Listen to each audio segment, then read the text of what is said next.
Okay, మురళీశక్తి ప్రేక్షకులకు నమస్కారం. నేను ఇప్పుడే మన కన్నప్ప సినిమా చూసాను. మంచు విష్ణు ఎప్పటి నుంచో దానికి విపరీతమైన పబ్లిసిటీ ఇస్తున్నారు. అసలు ఎలా ఉంటుంది ఏంటి అనే సినిమా చూస్తే శ్రీకాళహస్తి సినిమా గురించి తీసుకొని అక్కడ పండితులను తీసి బాగా స్టడీ చేసి వాళ్ళతో తీశారు. ఈ సినిమాలో ఏంటంటే అంతకుముందు భక్త కన్నప్ప అని కృష్ణరాజు సినిమా వచ్చింది. అయితే అందులో చాలా కల్పితం ఉంది.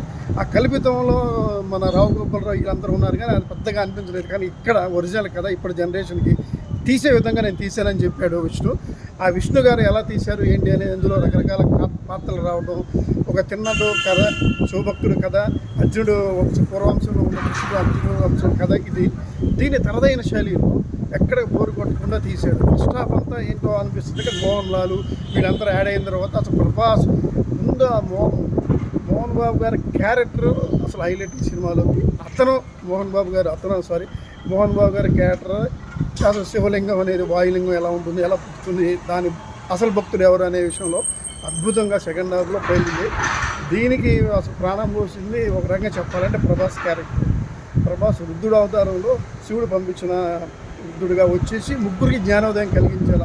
ఆ భార్యకి, విష్ణుకి, శివభక్తుడికి, అక్కడ అందరికీ జ్ఞానోదయం కలిగించేలా చేశాడు. అది ఎలా చేశాడు ఏంటి అనేది సినిమా చూస్తే మీకే అర్థమవుతుంది.